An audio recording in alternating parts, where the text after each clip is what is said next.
The following is a class on the Bhagavad Gita as it is, second chapter, text number 13 through 17, given by His Divine Grace, A.C. Bhaktivedanta Swami Prabhupada, recorded on November 25th, 1968, in Los Angeles.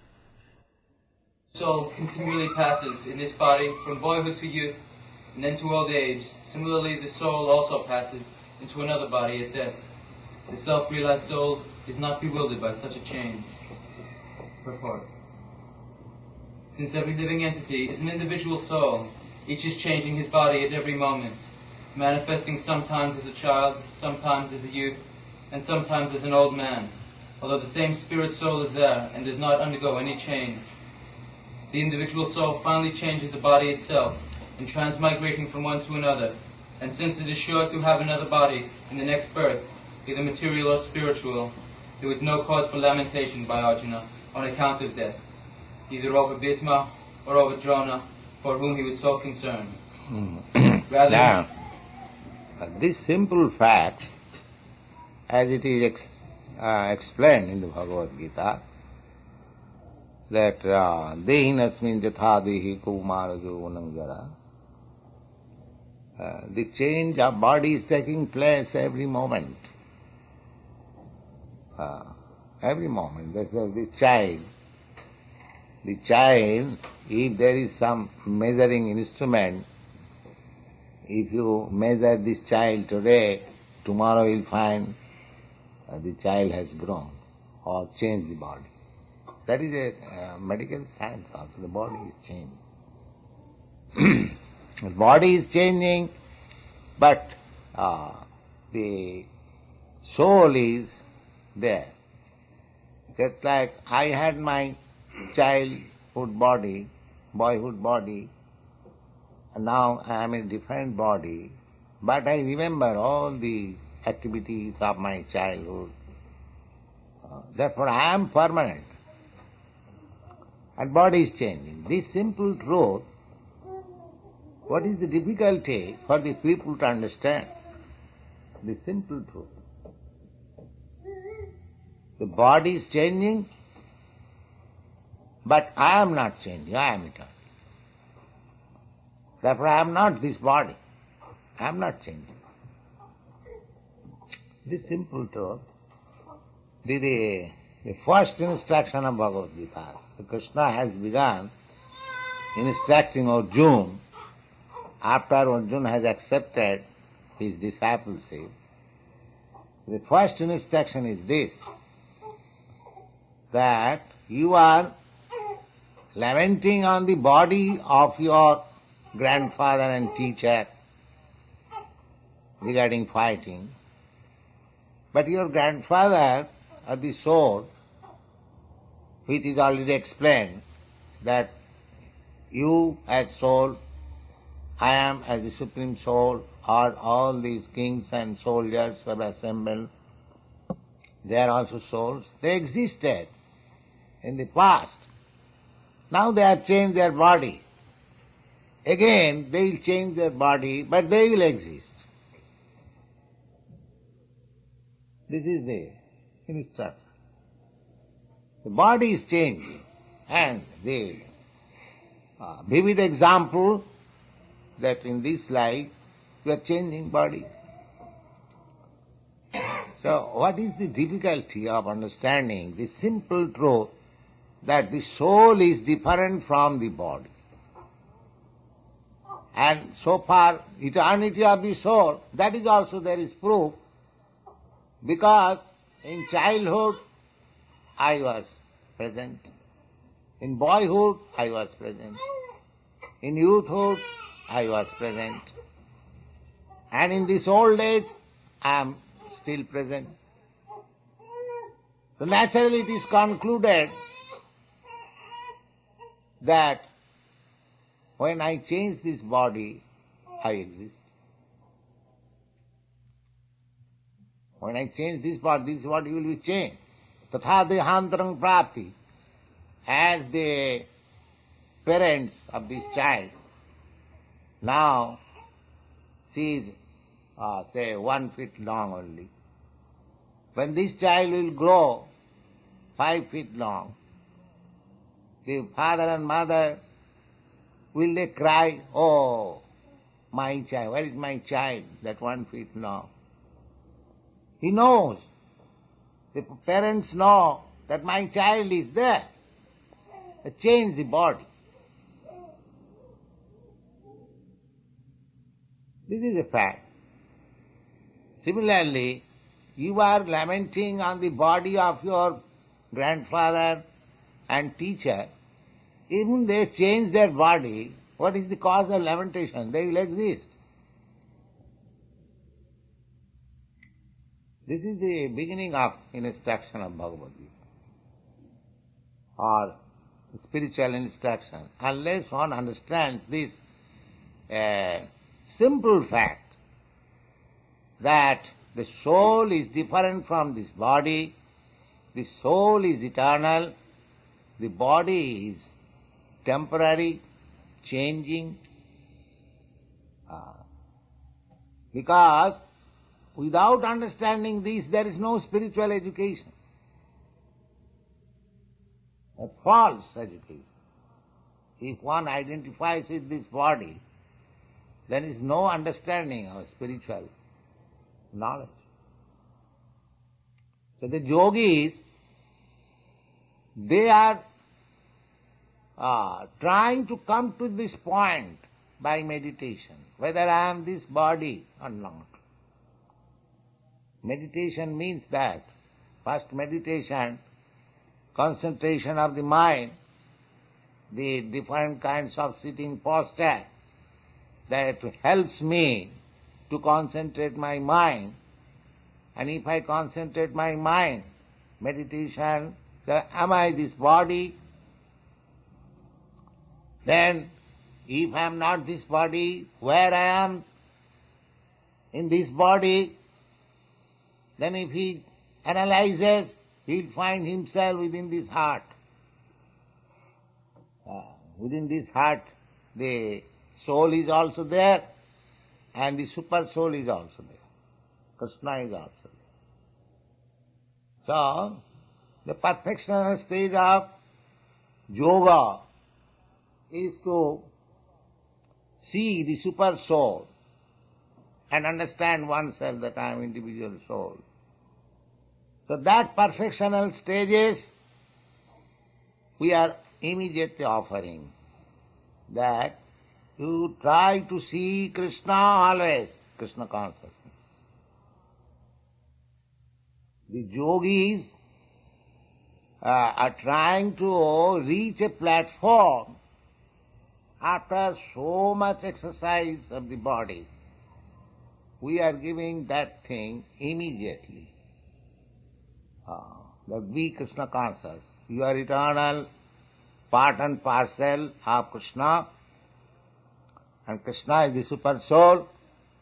Why should you take so much botheration to find him within? He is without also. He is all powerful. He can accept your offerings, and you can take prasadam. This is practical yoga. So we are not beginning from the gross stage. The Bhagavad Gita, although it is ABCD of spiritual instruction, it begins from that stage, which stage the Jnanis, the philosophers and the yogis, they are trying to reach. But we have no time. In this age, by yoga practice, to come to this stage that I am not this body. Ask any student who are practicing yoga, so-called meditation, they are inclined to this body. They are trying to exercise this body, and they think this is the final. No. It's simple truth, very simple truth. Krishna, as the supreme authority, presenting very simply, Dehinasmin jatadehi kaumara yogananga. as in this body there are different changes, similarly, the ultimate change is called death. But the spirit soul, as he is existing within this body in spite of all changes, similarly, the spirit soul will continue to exist even after the final change of this body. This is simple truth. Try to understand this. This is the basic principle of further progress. If one does not understand this point of view, there is no progress. This is ABC. That I am not this body.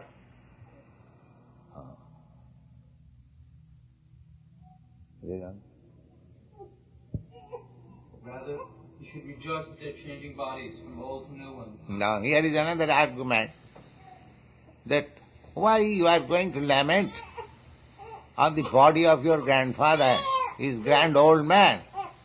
If he does not die, if you do not kill him, how long he will live?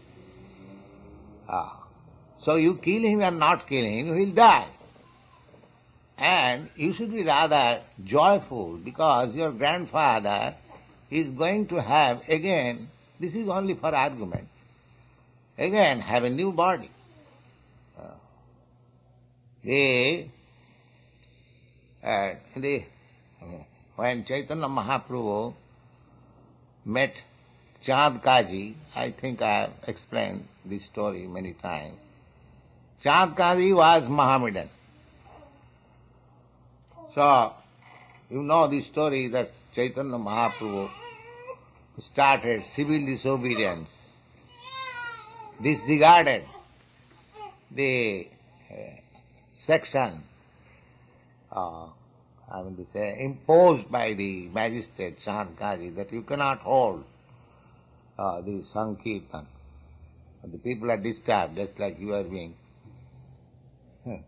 threatened by the police. So this is not new thing. This thing is going on from the very beginning, even Chaitanya Mahaprabhu's time. But Chaitanya Mahaprabhu disregarded the notice, don't care for this notice, gone. So, and when people, he was very popular, but we are not popular. Chaitanya Mahaprabhu, Chaitanya Mahaprabhu was Krishna. He had attraction. He was although a boy of 20 years old. He had many followers. He ordered, Kaji has ordered to stop. Now I order that hundreds of thousands of people shall assemble this night and we shall go to the Kaji's house. This is civil disobedience. So people agreed. And there are hundreds of thousands of mridanga and hundreds of thousands of people, and they chanted and crossed the whole street, don't care for any police action. And the Kaji saw, it is a mass movement. He was afraid. You see? When any movement is taken by the people, then the government becomes afraid. Just like the marijuana movement.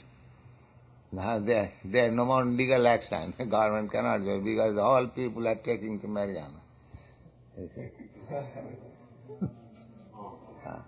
What is a marijuana or marijuana? Marijuana. So you make this marijuana taken by all people, then police will be afraid. You see? They will not dare to stop you. So when there was talk with Kanji, Chand Kaji was learned man. So first of all, Chaitanya Mahaprabhu challenged my dear uncle. He established the relation to pacify Chaitanya. My Nimai, he called just like a boy. He was a boy. And Nimai, your grandfather, Nilamba Chakravarti, I call him Chacha. Chacha means uncle. The Muslims, they call, in India, these British have created a feelings between Hindus and Muslims, but otherwise the Hindus and Muslims are living since 8 centuries. So, in the village, they live peacefully, and the Hindus call the Muslim Chacha, and the Muslim and the Hindus call the Muslim. In this way, they make some friendly relationship. There was no ill feeling.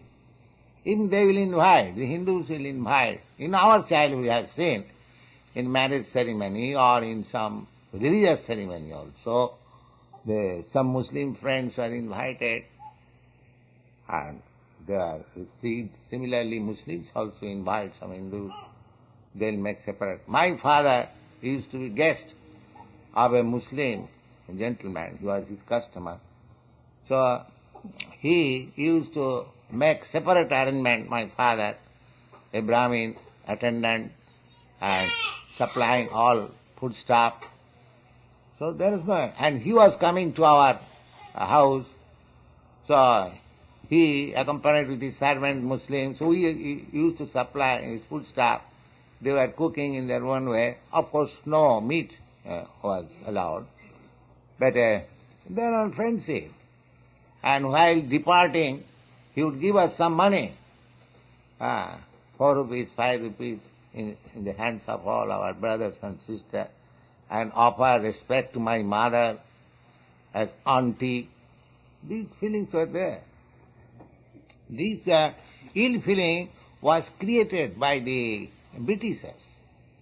That when they saw the Gandhi is improving the Hindu-Muslim situation, they created what is called a split. Anyway, that is political. So, this Chandkaji informed Chaitanya Mahaprabhu, Nimai, I call your grandfather, your mother's father, as my chacha, as my uncle. So, in that way, your mother is my sister, according to our village relationship, and you are my nephew. So, how is that a nephew is so much angry upon his uncle? Is it not good? So, Chaitanya Mahaprabhu could understand that he has come down. He has now become uncle. So, he said, yes, my dear uncle, I know that. It is not my duty to be angry with you.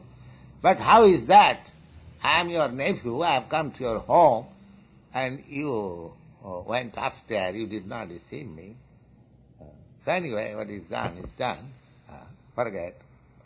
So then they sat down and talked. The first challenge was Chaitanya Mahaprabhu's, that, my dear uncle, what is your this religion that you are eating father and mother? That was his first challenge. The Kaji said, what is that? What do you mean by that? No, you are eating a bull and cows. Cow is your mother. You are drinking milk, therefore she is your mother. And the bull is helping you, producing your food, maintaining. As the father maintains you, and mother gives you milk, and do you think it is good to kill them? Wow. So, Kaji, you have also learned it. Oh, your Vedic scripture, also there is cow sacrifice. Chaitanya Mahaprabhu immediately said, no, that is not killing. That was giving a new body to show the strength of the Vedic mantra. A cow was sacrificed in the fire, and by mantra, by chanting of the mantra, the cow will come out with a new body, young body. That was not killing. So similarly, here also, Krishna is giving the same argument, that you are lamenting on your grandfather. He has got old body, but if he is killed in this battle, he will have a fresh new body. So you should be joyful. Why you are lamenting? So this argument was forwarded by Krishna that now, just like this child can hope many things. He has got immense duration of life now beginning. And what hope I have got? I am now this old body. Say 5 years or 10 years more. So, I cannot hope anything more than this child. So Krishna is giving, there is no question of lamentation for your grandfather. Your grandfather is going to have a new lease of life. So why should you be sorry? So this argument is forward. But nobody will agree to this argument. Yes, gone. Such changes of body are meant for varieties of enjoyment or suffering by the living entity, according to one's own work in this life. So Bhisma and Drona, being noble souls, were surely going to have either spiritual bodies in the next life, or at least life in godly bodies. Yes. Now, so far your grandfather is concerned, Bhishma Dev, he is one of the greatest devotees. So as soon as he gives up this body, he is going to Vaikuntha. Same example, as I told you the other day, that Muniputra Majiva Muniputraka. Chiranjiva Rajaputra. Oh, the son of saintly person, you don't live. And the son of a king, you live forever. Why? Because the son of a saintly person, he is undergoing austerities, penances, disciplinary activities. So his life, his future is so bright that he is going to Vaikuntha. And this, the son of king, he is simply indulging in sense gratification, so he is going to hell. So the person who is destined to go to kingdom of God, the sooner he dies is better for him. And this person, one who is going to hell, the later he dies, it is good for him, because as soon as he dies, the hell is prepared for him. But similarly, why should you lament for your grandfather and teacher? They are so highly elevated, spiritually elevated. Death will take place so long this body is there. Now they have come to fight as a matter of duty. So there is no lamentation. This is the instruction Krishna is giving. Yes. In either case, there was no cause for lamentation. Any man who has perfect knowledge of the constitution of individual soul, the supersoul, and nature, both material and spiritual, is called a dhira, or a most sober man. Dhira. Dhira means is not disturbed.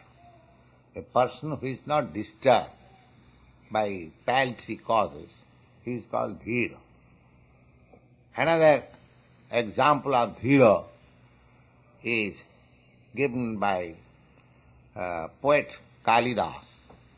He was a great poet, mundane poet.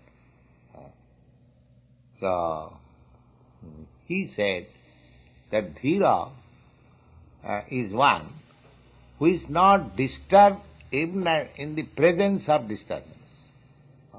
When there is no disturbance, one may not be disturbed. But in the presence of disturbance, one who is not disturbed, he is called dhira.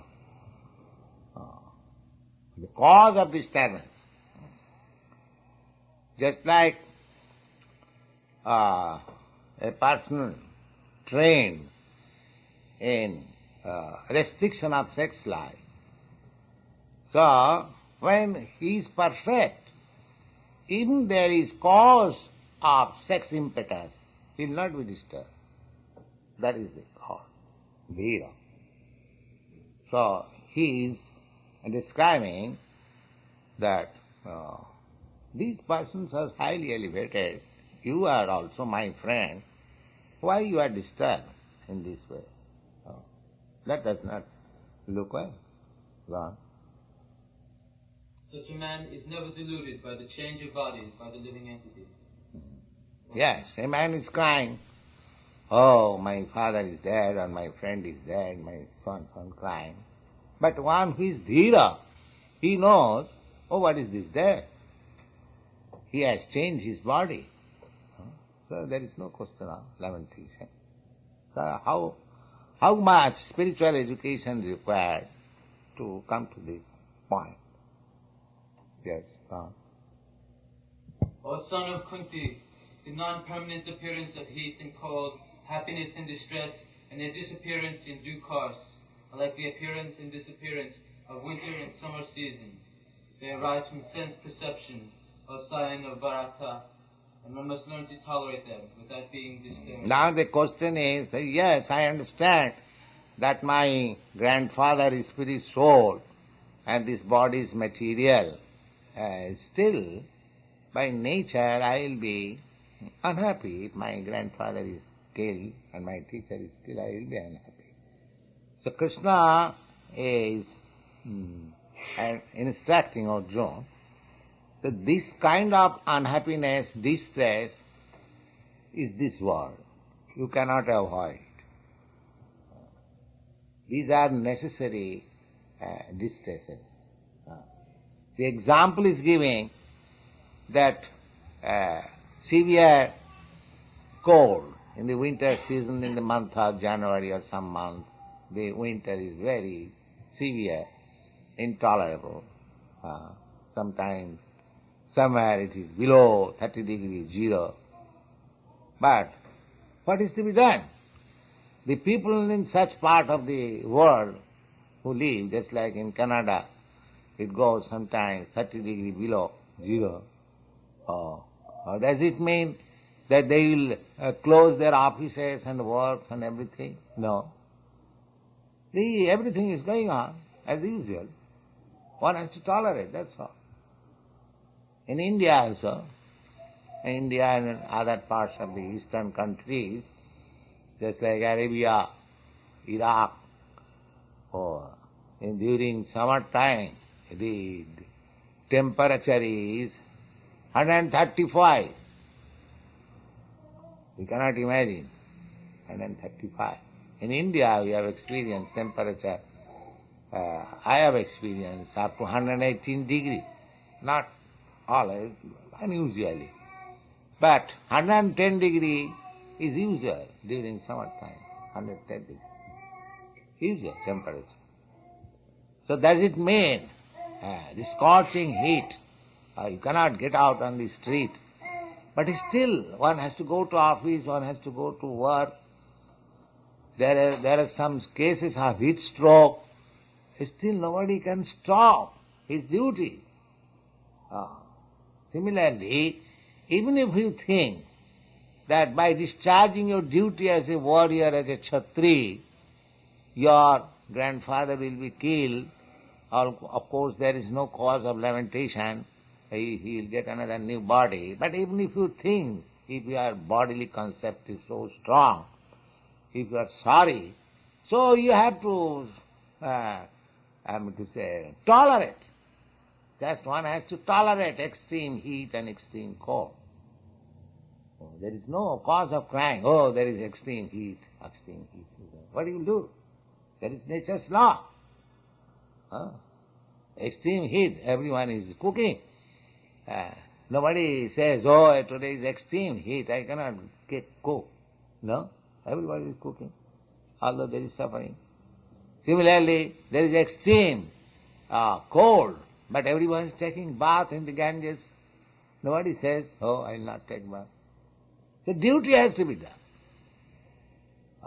There may be some suffering temporary, even though Krishna never says, oh, my dear Arjuna, you are my friend. All right, you are feeling so much sorry. All right, I shall do it for you. You sit down, silent. No, Krishna never says that. You have to do it. Although he says that this battle is arranged by me, They are already killed. Nobody is going back. Still, you have to do it.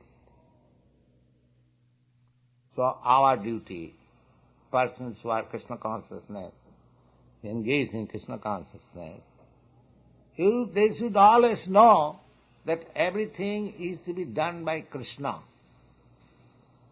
We cannot do anything without Krishna's sanction. But still we have to do our own duty. Not that, Krishna will do everything, therefore we shall not try for a storefront or we shall not go to see this man, Krishna. No, that is lethargy. You have to do your own duty. But result depend on Krishna. This is Krishna consciousness. You don't be sorry if there is failure. You don't be unhappy if there is success. You don't be too much, jubilant if there is success.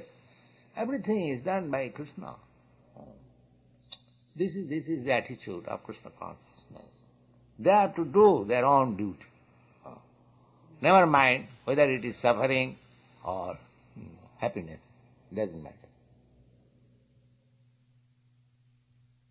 O best among men, the person who is not disturbed by happiness and distress, and is steady in both, is certainly eligible for liberation.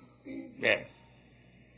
This is the sign, characteristics or symptoms of a person who is going to be liberated in this life. He has to do his duty.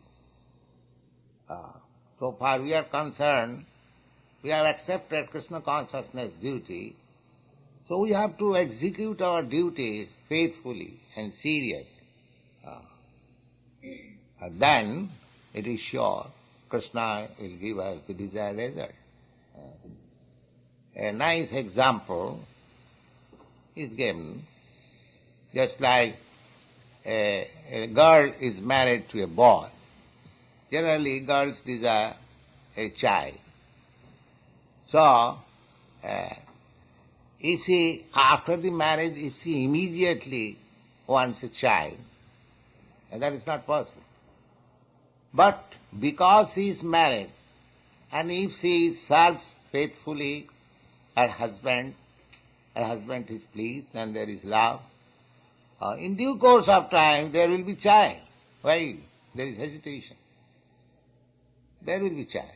Similarly, if we have taken to Krishna consciousness, if we discharge our duties faithfully, then in due course of time Krishna will give the desired result.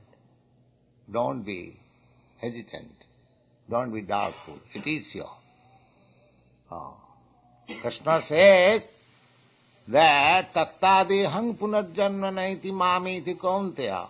Anyone who is in Krishna consciousness perfectly, for him, after leaving this body, he is coming to me. This is his assurance. So, we haven't got any doubt. Krishna is assured. So let us do our duty perfectly, as far as possible. We cannot execute anything perfectly in presence of Krishna, because he is infinite, we are finite. Our energy, our talent, everything is finite. But if we try our best, then bhavagrahi janardana. Krishna sees only how much sincerely I am executing the duties entrusted upon me. That's all. Otherwise, it is not in our power to serve Krishna perfectly. That is not, because we are very teeny. But let's be assured that the desired result will come if we act sincerely to the point. Yes. Those who are seers of the truth have concluded that of the non-existent there is no endurance, and of the eternal there is no cessation. Seers have concluded this by studying the nature of both. Purport: there is no endurance of the changing body, that the body is changing every moment by the actions and reactions of different cells is admitted by modern medical science, and thus growth and old age are taking place. But the spiritual soul exists permanently, remaining the same in all changing circumstances of the body and mind. That is the difference between matter and spirit. By nature the body is ever changing, and the soul is eternal. This conclusion is established by all classes of seers of the truth, impersonalist and personalist. This is so far the constitution of the spirit is concerned. It is eternal. That is accepted by all philosophers, personalists and impersonalists. The only difference is that impersonalist says that after liberation, after getting freed from this bodily contamination, the spirit soul mixes with the supreme soul, all-pervading, without any individual existence. Just like the same example, that the small sky within the pitcher, when the pitcher is broken, the small sky within the pitcher mixes with the big sky. The Vaishnava philosopher says that the small sky is individual. It mixes with the big sky, but it keeps its individuality. The example is given in this connection, just like a green bird entering a green tree. So when the bird enters the tree, nobody can find out where is the bird, because the leaves of the tree are green and the bird is also green. Nobody can trace out. But that does not mean the bird has lost its individuality. The individuality is there.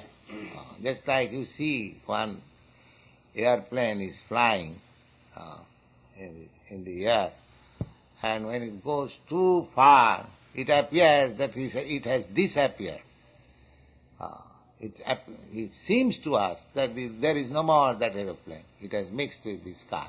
But actually it is not. It is still there, individual existence. It is my ignorance that I see that it is no more separate. It has mixed with the sky. Just like in the daytime, we don't find any star in the sky. Due to the dazzling sunshine, we cannot see any stars. At night, we can see millions of stars there are. Similarly, that is the impersonalism and personalism. One whose knowledge is not perfect, they think impersonal. Everything homogeneous. Although one whose knowledge is perfect, Vedas also confirm it, just like in the Upanishad, there is a verse in which it is stated that please withdraw your effulgence so that I can see your real face. Just like the sun glow, you cannot see perfectly due to the dazzling sunshine. But the sun globe is there, and in the glow there are living entities, and there is a principal head man, the God. They are not man because their body is made of fire. So, similarly, the first impersonal impression, Brahma, then further advanced super soul, and when further advanced, the Supreme Personality of God, Krishna. Brahmeti, Paramatmeti, Bhagavaniti, Sabra. First realization, Brahma, impersonal. The second realization is Paramatma, super soul. And the last realization is the personal form of God, Krishna.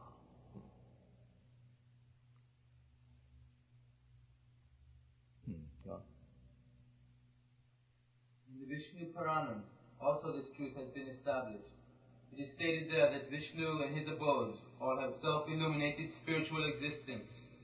The words existent and non-existent refer only to spirit and matter. That is the version of all seers of truth. This is the beginning of the instruction by the Lord to the living entities who are bewildered by the influence of ignorance. Removal of this ignorance means re-establishment of the eternal relationship between the worshipper and the worshipable, and the consequent understanding of the difference between part and parcel living entities and the Supreme Personality of Godhead. One can understand the nature of the Supreme by thorough study of oneself, the difference between oneself and the Supreme Being understood as the relationship between the part and the whole. In the Vedanta Sutras, as well as in the Srimad Bhagavatam, the Supreme has been accepted as the origin of all emanations. Such emanations are experienced by superior and inferior natural sequences. The living entity belongs to the superior nature, as will be revealed in the 7th chapter. Although there is no difference between the energy and the energetic is accepted as supreme, and the energy or nature is accepted as the subordinate. The relationship of the living entities, therefore, is always to be subordinate to the Supreme Lord, as with master and the servant, or the teacher and the taught. Such clear knowledge is impossible to grasp under the spell of ignorance. And to drive away such ignorance, the Lord teaches the Bhagavad Gita for enlightenment of all beings for all time. 17. That which pervades the body is indestructible. No one is able to destroy the imperishable soul. Now prevails the body. That is consciousness. The soul is very small. But just like you take 1 grain of what is called poison, snake poison, arsenic poison called, what is called? Venom? Yes, venom poison. Arsenic. Yes. You take only 1 grain and mix with water and just inject within your body. So immediately the action is there that your heart fails and you die. A small half grain of potash cyanide you take, just touch on the tongue. According to the chemists, there is no taste of potash cyanide. Because what is this, whether it is sour or sweet, because there was no chance of tasting it. As soon as the taste is, the man is finished. He cannot say what is this, sour or sweet. So, if a material thing, a small particle, has got so much power that immediately can stop the function of the body, immediately spreads all over the body. So, the soul, the spiritual spark, grain, a small grain, just like atom, is so powerful, so long is that spiritual grain, the spirit is in the heart, this body is so nice. As soon as it is passed, immediately body begins to decompose. Immediately. So it is so powerful, if a material thing can spread all over the body, why not the spirit? This is consciousness. Because the spirit soul is within the heart, I can pinch any part of my body, I feel. This is consciousness. This is consciousness. So, because just like the effect of a poisonous grain, a material thing, is immediately felt all over the body. Similarly, by the consciousness which is spreading all over the body, you can understand that there is soul.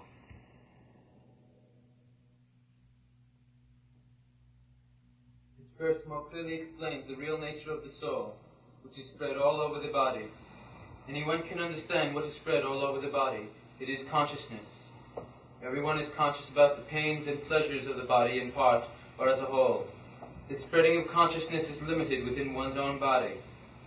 This consciousness, the Mayavadi philosopher says, yes, I am consciousness, the same theory, this small consciousness, but as soon as I break this body, this small consciousness will mix up with the supreme consciousness. That is their theory. But anyway, whatever that theory may be, at least in my present condition, my consciousness is limited within this body. If a person is actually executing devotional service, then he must be happy. If he is not happy, then he is not doing properly. The first thing is this. He might be doing something in the name of devotional service. If he is actually rendering devotional service, then he must be feeling, just like if you are eating actually, then you must feel strength and satisfaction of your hunger. You cannot say, I am eating, but I am not satisfied of my hunger. That is impossible. This is not possible. Then you are not eating.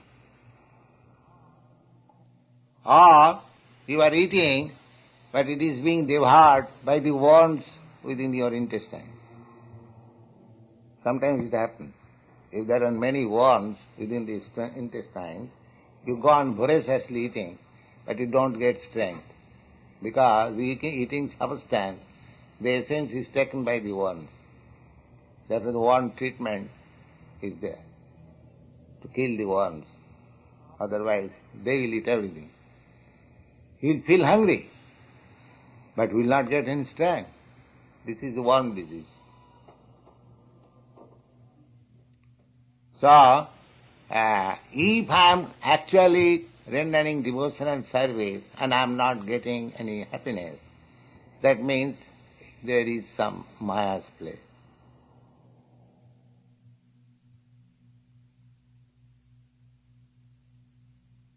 Otherwise there is no such reason.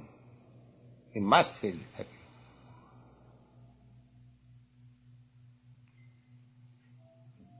Then he has to rectify the process of his service. Not to change, but rectify the process.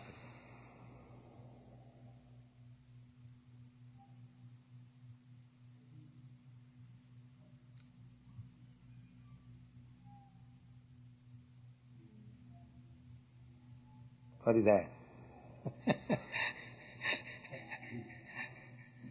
It cannot be. If you are actually executing devotional service, you must feel happy. If you don't feel happy, then you are not executing. There is some flaw. When household women raise their children in Krishna consciousness, this seems to be an indirect service for Krishna. Should they try to serve him more directly by, maybe cooking in the temple or painting or something like this more directly, or is raising children and just having the household functions, is that enough service? Is there enough service? Yeah, the thing is, we should be Krishna conscious. Just like electrification, touching electricity by one wire, another joining another wire. If the touch is there, factual, then the electricity is everywhere. Similarly, if our Krishna consciousness is lightly connected, then there is no question of direct or indirect. Because absolute world, there is no difference. As soon as it is touched with the direct connection, that is called disciplic succession. Because the connection is coming down one after another. So if we touch here, the spiritual master who is connected by the same way, then the electric connection is there. There is no question of direct or indirect. Evam parampara praptam imang rajasaya vidu. Simply we have to see whether the connection is disconnected. If the connection is that tight, then the electricity will come without fail.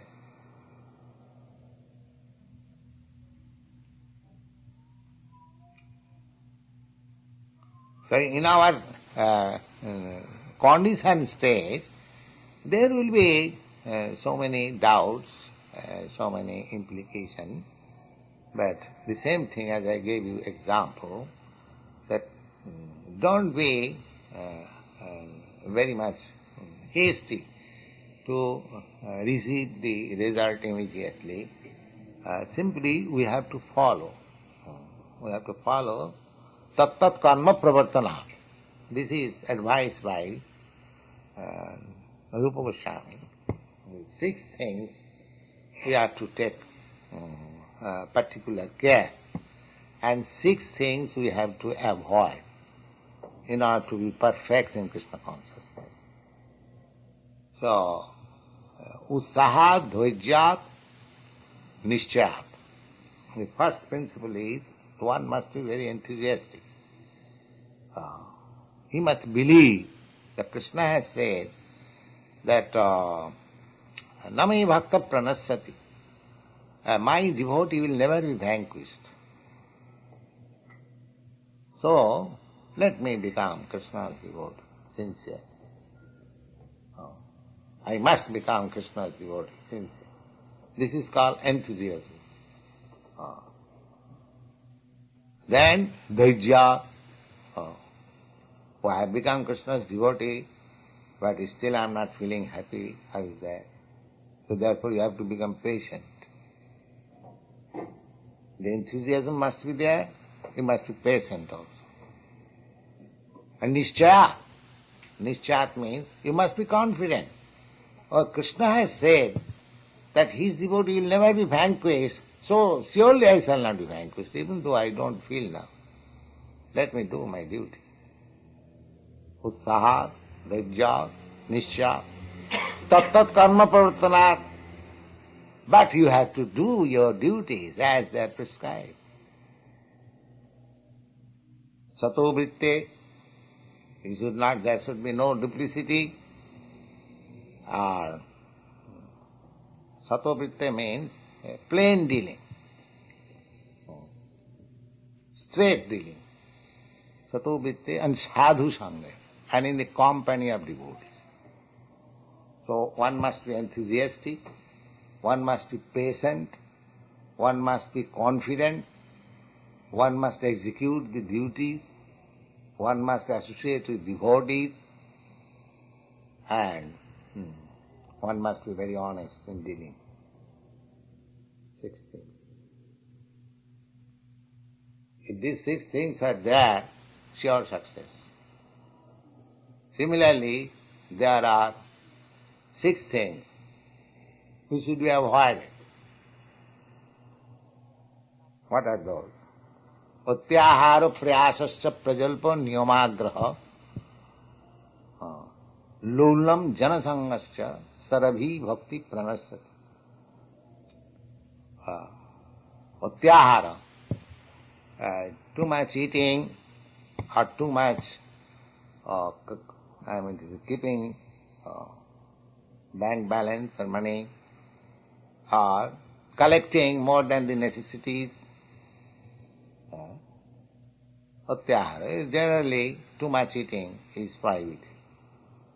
We have to eat simply just to keep the body and soul nicely, to execute Krishna consciousness. Pratyahara prayasas. Prayas means taking some risky work which will require too much endeavor.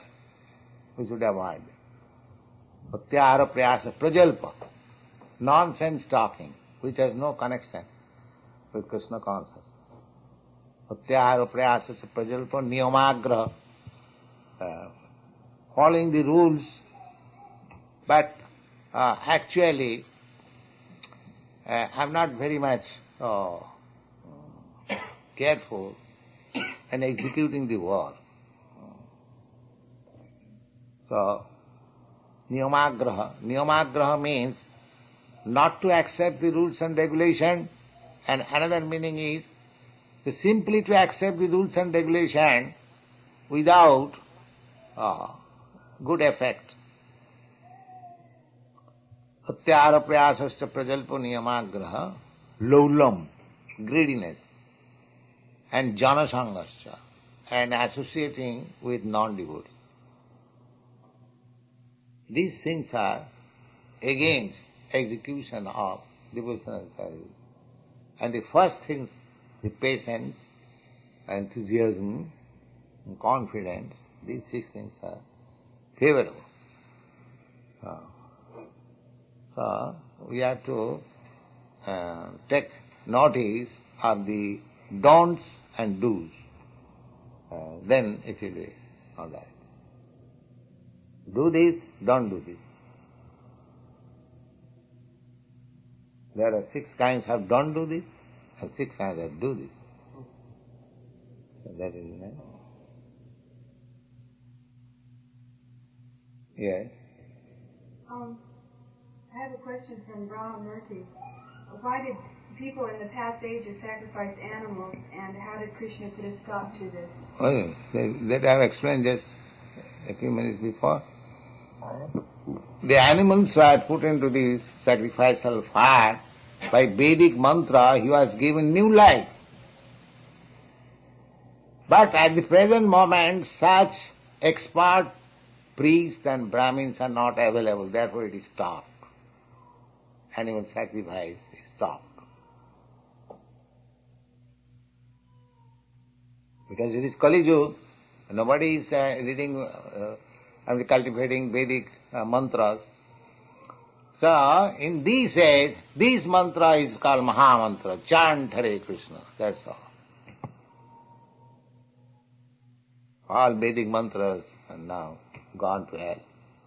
You see, nobody can properly chant Vedic mantras and take the benefit out of it. But this mantra, anyway you chant, neglectfully or properly, chant Hare Krishna and his result is there.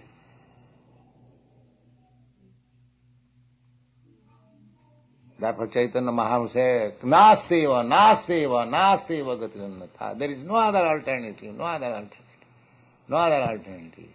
Kalau in this age. So, the Vedic mantra is now gone. This is also Vedic mantra, but this is Vedic Maha Mantra, the greatest of all mantras. Yes. So sacrifice everything and chant this mantra and go to Krishna, back to Hare. That's all.